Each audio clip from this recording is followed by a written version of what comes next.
Olá, pessoal! Aqui é a Lê Periardi. Eu sou uma mulher branca, tenho cabelo curto castanho, uso óculos, estou como sempre com a minha blusa preta, uso um fone de ouvido e ao meu fundo tem uma estante de livros. Atualmente eu sou Content Designer e UX Writer no iFood, trabalho como professora, mentora, facilitadora, criadora de conteúdo e tenho orgulho de estar aqui comemorando com vocês um ano do Clube do UX Writing, que eu sou cofundadora junto com a minha amiga Jailma. Fala pessoal, aqui é a Jailma Souza. Atualmente eu sou UX Writer, especialista em chatbots na GetBots. E sou aí parceira da Lê nesse clube do X-Writing maravilhoso. É a nossa comunidade voltada ali para pessoas que trabalham com interface, com textos para interfaces. Eu sou uma mulher branca, tenho cabelos pretos, está preso num coque, estou utilizando um microfone. Desculpa, voltei aí, peraí. Estou utilizando um fone de ouvido e hoje estou com uma blusa preta. Estou copiando a lei hoje. Ao meu fundo tem uma estante de livros e uma parede rosa e ao meu lado esquerdo tem uma cama. Oi, pessoal, meu nome é Camila, eu sou uma mulher de pele parda, cabelo cacheado, curto, estou usando um colar colorido e uma regata verde, fone de ouvido preto. O meu fundo é o meu escritório, tem uma cama atrás e um chapéu pendurado com uma parede clara. Atualmente eu sou Content Designer no PicPay e é um prazer estar aqui com vocês, comemorando um ano do Clube do UX Writing, e é isso. Nosso intérprete de Libras, o Vinícius de Souza, ele é um homem branco com cabelo social, é assim que ele se define. Ele está vestindo uma camisa preta de manga longa e usando óculos. Estou muito feliz de estar aqui falando aí do nosso aniversário de um ano do Clube do X-Writing. O clube, ele foi fundado, né? É uma comunidade voltada para pessoas que trabalham com interfaces digitais. Então, para você que é UX Writer, Content Designer, UX Designer, entre outras profissões aí que a gente pode citar, o clube é para você.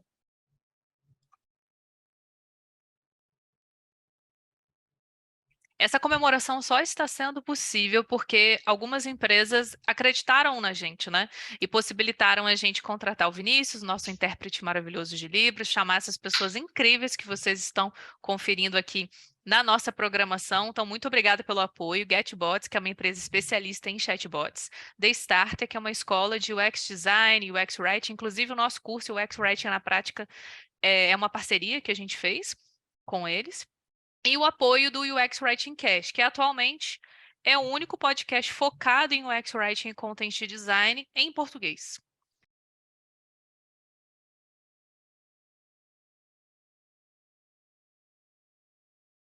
Bom, e hoje estamos com uma convidada super especial, a Camila do Bem. Ela vai falar sobre boas práticas de UX Writing para produtos regulatórios. Parece um tema super difícil, né?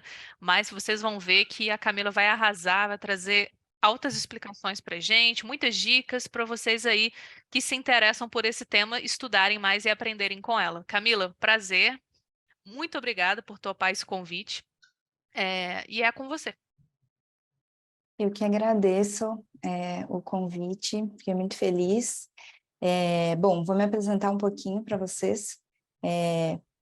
Por curiosidade, é algo que sempre me perguntam. Do Bem é meu sobrenome mesmo, então podem me chamar de Camila do Bem ou só de do Bem, é bem comum me chamarem assim. Eu nasci em São Paulo, morei lá até os meus 32 anos, no ano passado. Hoje eu moro no Espírito Santo, em Vitória. Sou formada em jornalismo, pós-graduada em assessoria de comunicação e mídias sociais pela Universidade AMB Morumbi. E em 14 anos aí de carreira trabalhando com comunicação, eu já fui repórter, redatora, UX writer, content designer.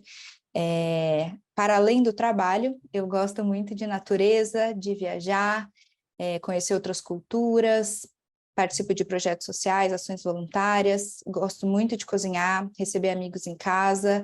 e maratonar séries. Essa foto aqui não tem nada a ver com trabalho, mas eu acho que é muito bom a gente trazer uma parte mais humana aí, né, do que a gente faz quando a gente está fora do computador.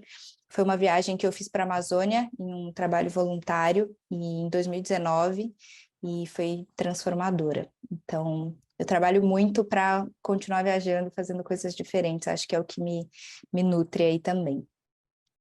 Mas não é sobre isso, né, que a gente veio falar aqui. Então, vamos começar pelo mais importante, que é o que são esses reguladores, né, que a gente tanto fala. Isso é um conteúdo regulatório, isso aqui é um órgão regulatório. O que é isso, né? O que são, qual que é o papel desses órgãos na regulação dos produtos que a gente atua? Eu acho que esse é o principal ponto de partida aí. Então, órgãos reguladores e agências reguladoras são instituições e entidades que desenvolvem, regulamentam, fiscalizam e controlam determinados setores, tanto públicos quanto privados. As agências reguladoras, por exemplo, fazem esse papel com os setores privados. Eu trouxe alguns exemplos que acho que são os mais comuns aí do nosso dia a dia, que a gente já deve ter visto, que é a CVM, né, Comissão de Valores Mobiliários, o Banco Central, Anvisa, Anatel, ANAC, a NTT, existem várias outras, mas eu acho que essas são as que mais impactam a gente no dia a dia, então eu vou dar alguns exemplos com base nessas aqui, tá? Beleza, mas o que é um conteúdo regulatório, né? Como que os órgãos reguladores orientam e interferem na mensagem que a gente passa para as pessoas usuárias? Esse é o X da questão aqui, né? Conteúdo regulatório é um conjunto de regras, padrões e diretrizes que determinam ou orientam sobre o uso de um produto ou serviço. Essa documentação, ela pode ser um manual, pode ser um guia de experiência, uma cartilha, um inventário ou até mesmo uma consulta de lei. Eu sei que alguns setores têm muito mais facilidade, né, de reunir essas documentações e outros nem tanto. Então, eu trouxe aqui um exemplo com base na minha experiência, né? Faz 2 anos que eu trabalho com conteúdo regulatório, eu trabalho com Pix e outros pagamentos, atualmente no PicPay, e eu trouxe alguns exemplos aqui. Esse primeiro, aqui da esquerda, é o guia de experiência do usuário do Open Finance, e o que está ao lado é o manual de requisitos mínimos do Pix, ambos criados pelo Banco Central. E ao lado tem o portal de legislação da ANAC. Aqui, por exemplo, a gente tem resoluções como qual é o peso ideal para bagagem de viagens nacionais ou internacionais, quais são as restrições para transporte de determinados objetos, por exemplo, uma tesoura, uma faca, né? Pode, não pode? Então, essas informações sempre estão documentadas em algum lugar. Então, a principal, acho que o ponto de partida aqui, na verdade, o começo, é descobrir qual que é a documentação, onde é que está a documentação referente ao produto que você atua. Existe uma regulamentação, né? Existe uma documentação? Qual é o órgão que fiscaliza se o seu produto ou serviço está compliance, né? Está, de fato, cumprindo as regras.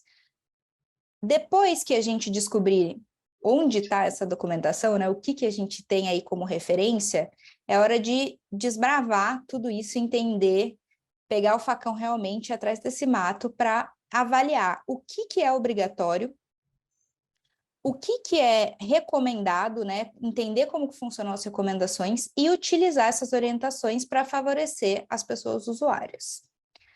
Eu acho que essa é a dica principal aqui de tudo que eu vou falar.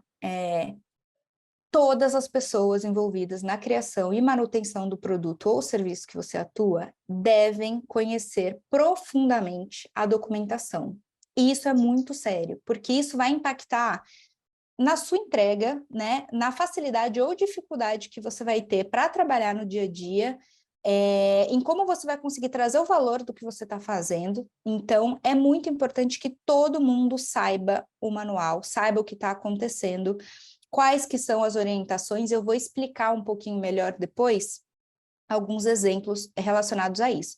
Mas, basicamente, todo time tem que estar ciente, pelo menos do básico da documentação, né? Algumas áreas, por exemplo, o PM não necessariamente precisa saber os detalhes, talvez sim, né? Enfim, mas ele vai passar para os desenvolvedores ali algumas informações que são chave, né? Então ele precisa saber o tempo de alguma coisa, quantas opções a gente tem, enfim, eu vou detalhar um pouco mais. Mas o principal recebeu a documentação ou encontrou as leis, os manuais, cartilhas, o que você vai ter de referência, tira um tempo para ler direitinho, grifar, separar coisas que você acha que são importantes, porque isso vai fazer muita diferença na sua consulta. De acordo com o guia de experiência do Open Finance, um conteúdo regulatório é dividido em duas partes, os requisitos e as recomendações. Então, trouxe a definição aqui deles e o que eu considero com base na minha experiência aqui. Requisitos são disposições obrigatórias que devem ser seguidas por todas as instituições participantes.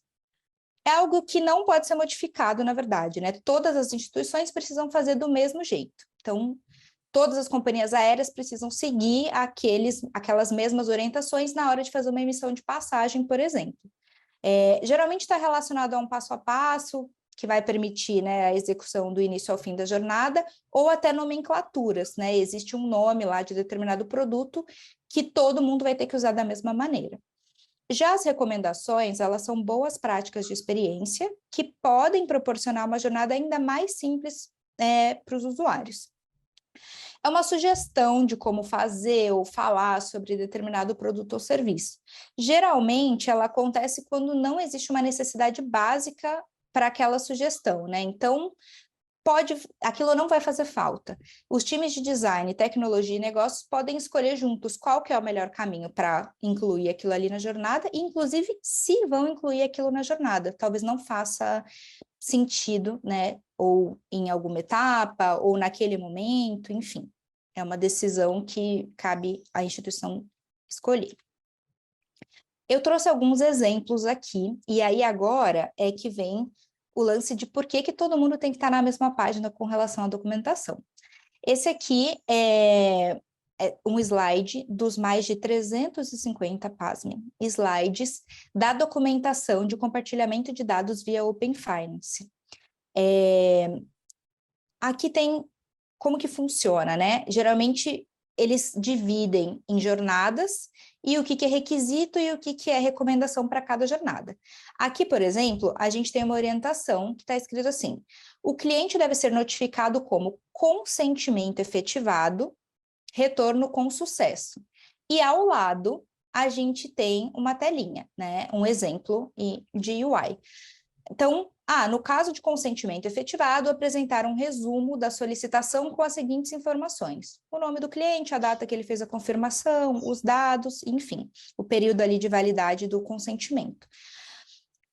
Só pela leitura desse primeiro item, qual que é a minha interpretação? A gente vai ter que usar o termo consentimento efetivado nesse feedback. Porém, na hora de observar esse exemplo ali, está escrito efetivação da solicitação, check, né? Solicitação de compartilhamento de dados concluída com sucesso. Em nenhum momento dessa tela está escrito consentimento efetivado. Então, é uma margem para interpretação real, né? Por que eu falo que todo mundo tem que estar na mesma página? Porque você vai observar tudo que está escrito, provavelmente o Product Designer, se tiver na documentação, tá? Um exemplo de interface, ele vai observar primeiro a interface, e a gente vai ter que avaliar, nesse caso aqui, com o jurídico, se a gente pode ou não mudar esse termo de consentimento efetivado. Em interpretação jurídica, o que pode acontecer nesse caso aqui? O advogado vai verificar e vai falar: olha, entendi aqui que é requisito que a gente traga um retorno de sucesso para o usuário. É isso que ele está querendo dizer. Como a gente vai escrever isso, não importa. Tanto que no exemplo está falando compartilhamento concluído com sucesso. Ponto, beleza. Checamos, então, que ótimo, né? Que essa é a opção. A gente vai trabalhar na linguagem simples aqui para tirar esse consentimento efetivado, monstro, da tela. Essa é uma maneira de trabalhar aqui com o time para verificar se a gente está cumprindo todos os requisitos direitinho. Recomendação. Aqui a gente tem, ali no segundo item, caso o usuário queira cancelar o compartilhamento de dados, ele poderá mostrar um alerta para confirmar a ação do usuário, e aí tem uma sugestão de textinho ali. O que isso quer dizer também na interpretação? Que é obrigatório que a gente exiba, durante todo o período da jornada, uma opção em que ele desista no meio. Ah, eu quero compartilhar meus dados, eu tenho 8 telas para fazer isso. Ao longo dessas 8 telas, precisa ter um ponto de contato onde eu possa cancelar essa solicitação. Isso é obrigatório. Mas não é obrigatório que quando a pessoa desistir, a gente simplesmente feche e fale, beleza, você não quer tudo certo. A gente pode colocar uma telinha a mais ali, ou um bottom sheet, algum componente, que a gente fala, putz, você quer mesmo cancelar o compartilhamento de dados? E aí, ali tem uma sugestão de texto, né? Deseja cancelar o compartilhamento de dados? Cabe a nós, UX Writers, escolher qual que é a melhor maneira de trabalhar aqui. Então, a gente pode simplesmente pegar esse texto de sugestão ou trazer algum valor agregado a essa funcionalidade. Então, se a pessoa desistiu, ele quer desistir da jornada, o que a gente pode fazer aqui para melhorar e trabalhar na retenção? Poxa, que pena que você não quer compartilhar os seus dados. Você sabia que compartilhando os dados você tem mais chances de conseguir crédito, juros menores, etc, etc, etc? Talvez com esse argumento a pessoa desista de cancelar né, essa jornada e ela fala, putz, talvez eu não use agora, mas eu estou pensando em talvez fazer um financiamento, pode ser útil. E aí ela conclua. Então, é uma recomendação, você pode nem seguir, né? De repente a instituição prefere, não, vamos mais simples, cancelou e pronto. Ou a gente pode trabalhar isso de outra maneira. De novo, tudo isso é interpretado, né? Então, aqui a gente tem um exemplo em tela, mas no caso de leis e outras documentações de normas, pode ser só uma lista com todas essas orientações, e você vai ter que, de fato, destacar para avaliar o que faz sentido ou não, e verificar com o jurídico também tudo que tiver margem para interpretação, tá? Sempre que a gente tá com dúvida, é importante a gente entrar em contato com o jurídico, porque em alguns casos, quando a gente não cumpre os requisitos, a penalidade pode ser financeira e as multas são altíssimas. Então, é muito importante que a gente faça essas validações. Esse aqui é um exemplo um pouquinho diferente, é um exemplo do Pix, né, que é o produto que eu trabalho. É uma jornada de cobrança via QR Code. Então, ele já traz no mesmo slide aqui o que é obrigatório e o que é recomendado. Então, por exemplo, para fazer uma cobrança aqui para a Alê, eu preciso ter nessa jornada uma forma de compartilhar a imagem desse QR Code, caso ela queira pagar de uma outra maneira, né? Então, não vai pagar agora, eu vou mandar para ela, depois ela vê como ela vai fazer e tal. Mas não é obrigatório que eu tenha uma opção de salvar essa imagem na minha galeria, por exemplo. É uma recomendação. Pode gerar mais complexidade de desenvolvimento e falar, putz, acho que a gente não vai entregar isso agora, vamos só com o que é obrigatório mesmo, a gente tem outras prioridades, beleza. Na hora de fazer a análise de dados, as métricas e tal, talvez o time de dados fale, gente, essa tela aqui tem, assim, 80% das pessoas que chegam aqui tiram um print. Ou seja, elas estão salvando isso de alguma maneira na galeria. Será que não faz sentido a gente trazer essa opção de salvar na galeria já? É uma recomendação. Beleza. Então, tudo pode ser avaliado. Todas as recomendações podem ser analisadas. Eu trouxe aqui alguns exemplos do Pix, para vocês verem essa questão da flexibilidade. Um dos requisitos do Bacen é que todo aplicativo de instituição financeira precisa ter um atalho para acessar o Pix na tela inicial. Então, abriu o seu aplicativo, né? Depois do login, precisa ter um botão escrito Pix. Quando você entrar lá, vai ter tudo que você pode fazer com Pix, né? Chave, pagamentos, etc. Porém, a documentação não fala assim, o primeiro botão da sua página precisa ser o Pix. Não. Então, aqui nesses exemplos que eu trouxe, vocês conseguem ver que tem um ali que o Pix é o quarto o outro, o Pix é o primeiro, o outro Pix é o segundo, e assim, né, sucessivamente. A gente tem aqui diversos layouts aqui, né, diversas interfaces que vão priorizar o que é mais relevante para a pessoa usuária dessa instituição financeira. Tem um ali, o Inter, por exemplo, ele traz cartões primeiro. Talvez porque as pessoas utilizam muito mais os cartões para fazer pagamentos do que transações via Pix. Então, de novo, flexibilidade, né? A gente tem que saber o que é obrigatório e trabalhar em volta disso o que é mais relevante para as pessoas usuárias do nosso produto ou serviço.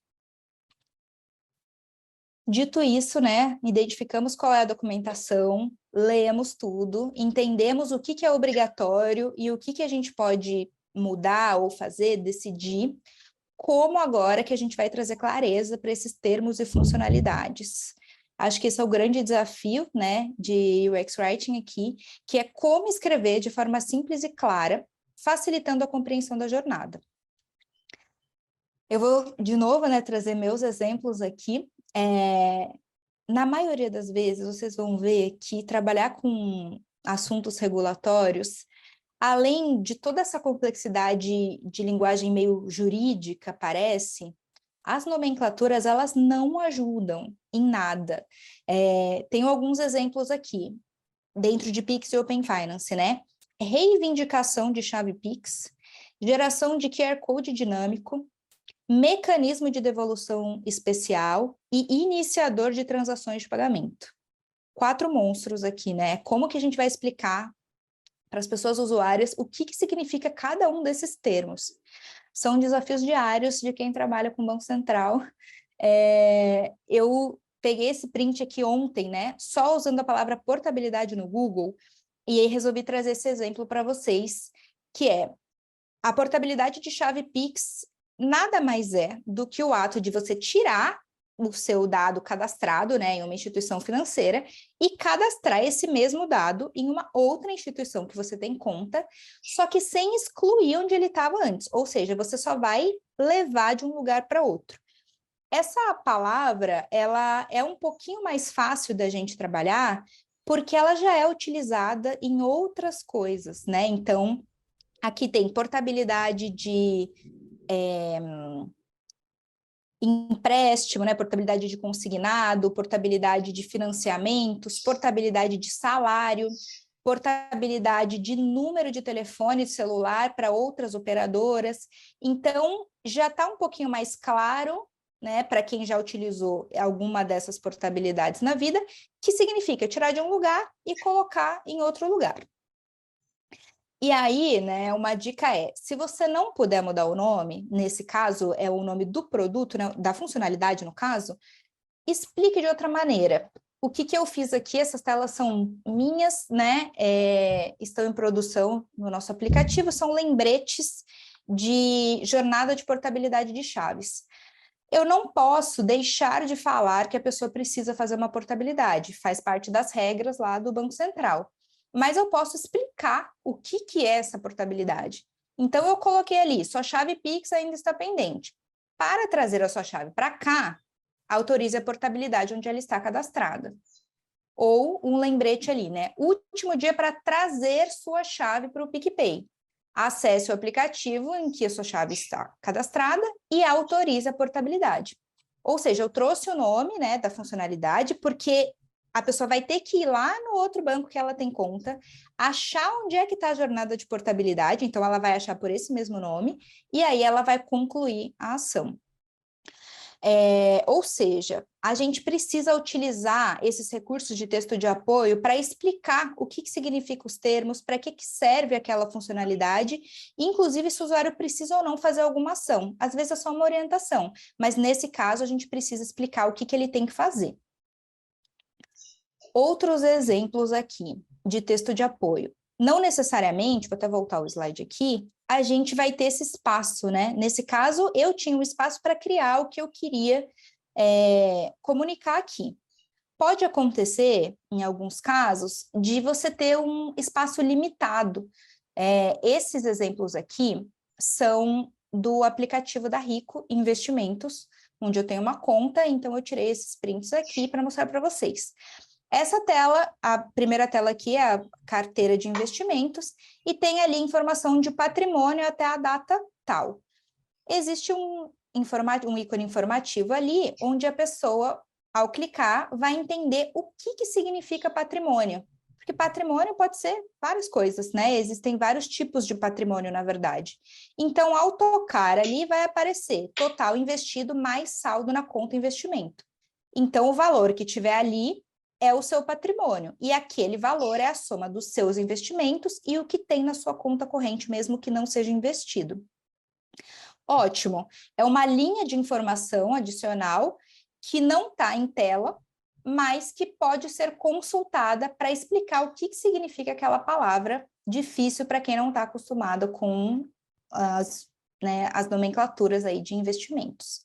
E ao lado tem também uma outra opção, que é dentro da parte de conta, existem várias informações ali, né? O tempo de vencimento, lançamentos, resgate, enfim, investimentos são um universo à parte, né? Ao tocar no mesmo ícone informativo, dessa vez, como são muitas informações, o que ele traz? Ele traz um artigo. Entenda os lançamentos que compõem o seu saldo. E ele vai detalhando ali o que é cada um desses lançamentos. Vencimento, garantia de depósito e tal. Nesse caso, o artigo ele pode já estar na central de ajuda, né, em algum outro lugar, e aí você pode bater um papo com o desenvolvedor para puxar essa conexão. Então, a gente já tem um artigo sobre isso. Será que a gente consegue trazer para cá? E aí a pessoa acessa o mesmo artigo em outro lugar.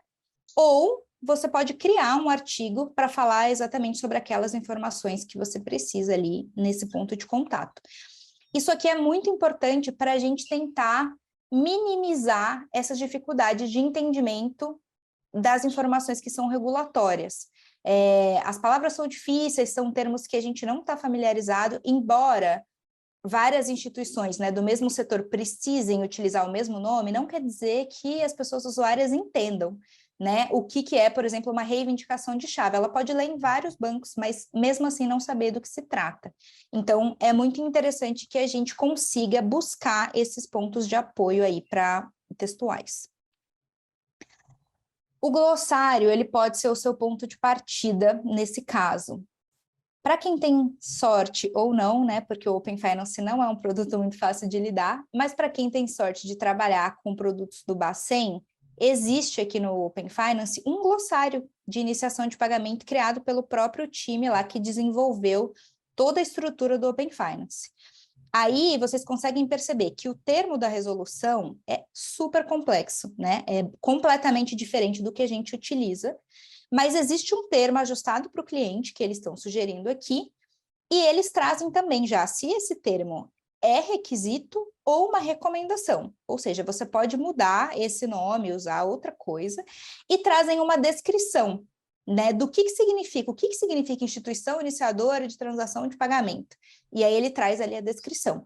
Então, se você trabalha com um produto que já tem um glossário, vai te ajudar muito a trazer aquelas conexões na hora de fazer um texto de apoio, simplificar as mensagens e tudo mais. Se não existe essa documentação, talvez você tenha que voltar lá naquele guia, no manual, qual for a referência do seu produto, selecionar, né, as principais etapas ali, as palavras mais difíceis, quais são as nomenclaturas obrigatórias, e a partir daí você vai criar o seu glossário, né? E na hora de fazer essas descrições, você já vai ter esses insights para, isso aqui dá para facilitar na hora de explicar, né? Então, é uma boa estrutura aqui de trazer o termo, se é requisito ou recomendação, e qual é a descrição. Aqui uma provocação, que foi uma entrega bem bacana que aconteceu aqui no meu time. Eu queria saber se vocês sabem como que as pessoas usuárias falam sobre o produto ou serviço que vocês atuam.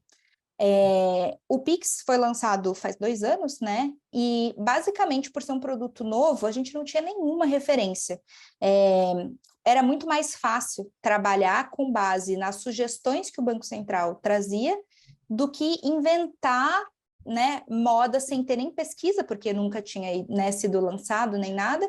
Então, a gente foi seguindo o fluxo ali, e hoje, 2 anos depois, a gente já tem muitos insights de melhoria. E aqui é um exemplo.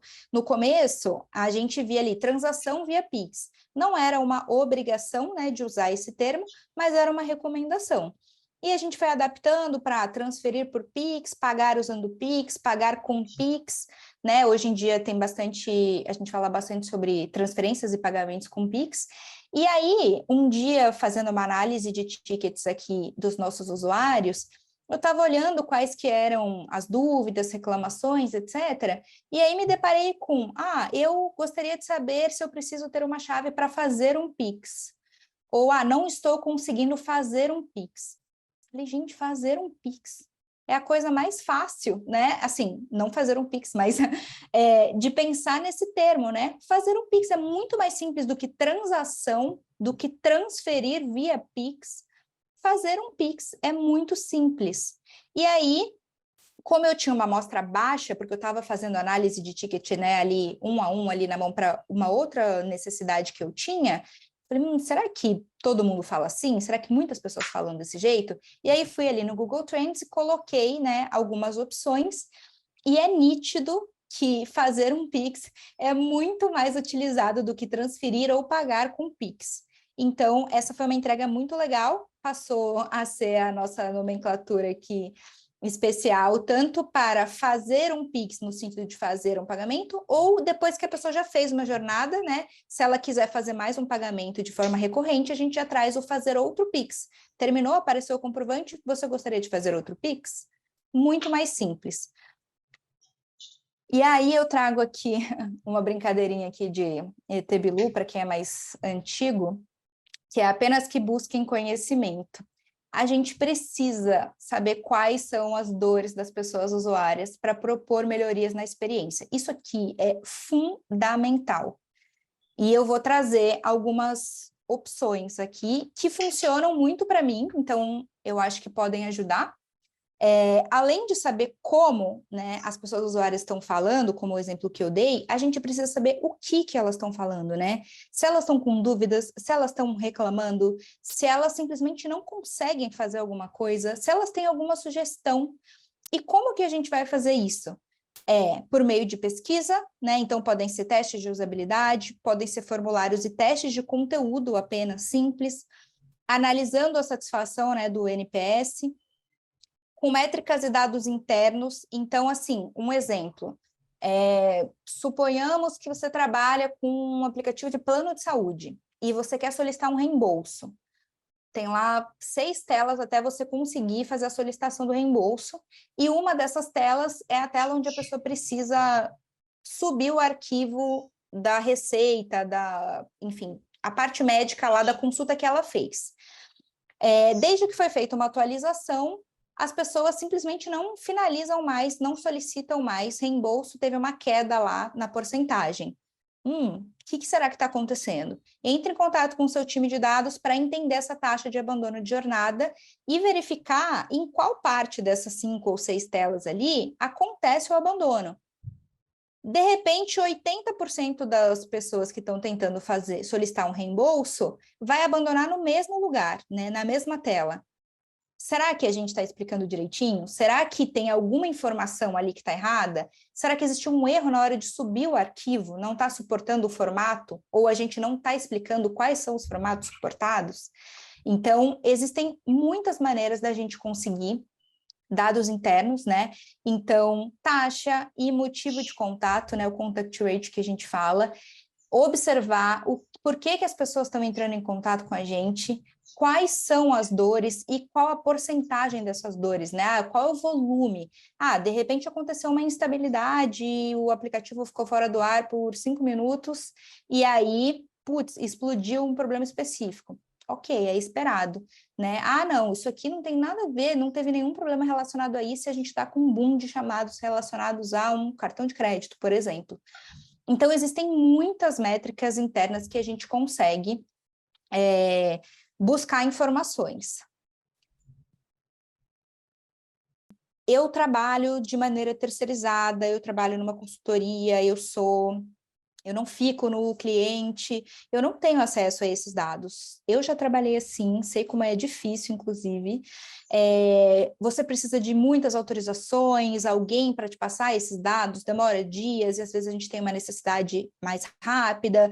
Enfim, busque as informações onde você conseguir, né? Então, assim, existem redes sociais, Reclame Aqui, várias avaliações. Então, entra lá no post da sua empresa, dá uma olhada quais são os comentários que as pessoas estão fazendo. São dúvidas? São reclamações? São reclamações sobre a mesma coisa? No Reclame Aqui, qual que é o índice ali? As pessoas estão falando sobre os mesmos problemas? São coisas macro? São coisas micro? Né? Então, você consegue buscar vários insights nesses lugares. Se por acaso o produto ou o serviço, né, que você trabalha tem alguma questão de estabelecimento físico também, as avaliações do Google são muito boas nesse caso. Se por acaso é só um aplicativo, né, uma interface, é um internet banking, alguma coisa assim, deem uma olhada nas avaliações dos aplicativos nas stores. Então, Apple Store, Play Store, esse espaço, inclusive, assim, é terreno fértil para descobrir problemas, né, bugs, melhorias e muitos insights de sugestões que os usuários dão mesmo, e eu acho que tem muito conteúdo rico ali, mesmo que você não consiga esses dados, métricas internos. Inclusive, assim, pode até ser que você consiga, né, um gráfico, enfim, alguma informação interna com um prazo maior. Então, você consegue já avaliar esses outros lugares para buscar informações até que você consiga um dado correto ali do time de Analytics. E aí, um outro ponto que é muito importante também, a gente já sabe, é o benchmarking, né? De olho na concorrência o tempo todo, principalmente quem trabalha com serviços financeiros costuma fazer bastante isso, porque tem muitas opções, né, para a gente observar. Fazer análise de jornada de produtos e serviços do mesmo setor que a gente trabalha é muito rico. E de setores diferentes também. De repente, você trabalha com um aplicativo de seguros, mas você pode entrar lá no aplicativo da Netflix e encontrar um jeito bacana de trazer informações ali, ou, por exemplo, aquele que eu mostrei, né, de investimentos, que tem um tooltip interessante para você levar o usuário para outro lugar. Então, insights a gente consegue ter em vários lugares. Isso pode nos ajudar com linguagem simples, com volume de telas, né? Então, putz, nossa, isso aqui a gente está usando 2 telas para separar essas informações e aqui eles conseguiram reduzir o texto e colocar tudo isso numa tela só. Interessante, talvez a gente possa fazer algo parecido, né? Observem o que a concorrência, né, está falando na central de ajuda. Como que eles explicam sobre o produto, como que eles vão explicar o passo a passo para usar aquilo ali. Tem muito insight bacana que vocês conseguem pegar com base nisso. Inclusive, central de ajuda, vocês conseguem acessar até dos órgãos reguladores. O Pix, por exemplo, tem uma lista ali de perguntas frequentes sobre o que é o Pix, o que é a chave, como fazer, se pode devolver, o que acontece se cair num golpe. Tem várias informações que a gente pode usar também como referência. Porém, a parte polêmica gente, benchmarking é muito importante, mas não é tudo. Não é porque aquilo está em produção que está performando bem. Eu conheço aplicativos que rodam 4, 5, 6 versões ao mesmo tempo. Então, a gente precisa avaliar com muito cuidado, porque às vezes você foi impactado por uma versão, que é um teste ali, e outra pessoa foi impactada por outra versão, e aí, de repente, chega ali uma pessoa, se leva e traz um print e fala, isso aqui está maravilhoso, eu quero desse jeito. Aposto que alguns de vocês vão se identificar, né? O que acontece? A gente precisa avaliar se aquela solução faz sentido para os objetivos de negócio que a gente tem e para as pessoas usuárias do nosso produto ou serviço, porque o público pode ser diferente, né? Às vezes algumas pessoas estão familiarizadas com investimentos, outras não estão. Então, a gente precisa avaliar muitas coisas. Então, o bench ele é importante, mas não é tudo. A gente precisa avaliar e também benchmark não quer dizer uma tela só, uma referência. A gente precisa avaliar várias possibilidades, até para ver o que um está fazendo legal, o outro não está, e criar o que a gente acha que está melhor, considerando todos esses módulos, digamos assim. Então, isso é importante. Por último, mas não menos importante, a documentação, ela deve ser o ponto de partida, mas não quer dizer que a gente tem que ficar presa à documentação, né? Existem diversas possibilidades para explorar, e assim, um backlog gigante, desde que você consiga dados e resultados, né, como os exemplos que eu trouxe ali, vai ser muito fácil montar um backlog de melhorias e avaliar com o time o que faz sentido priorizar ou não.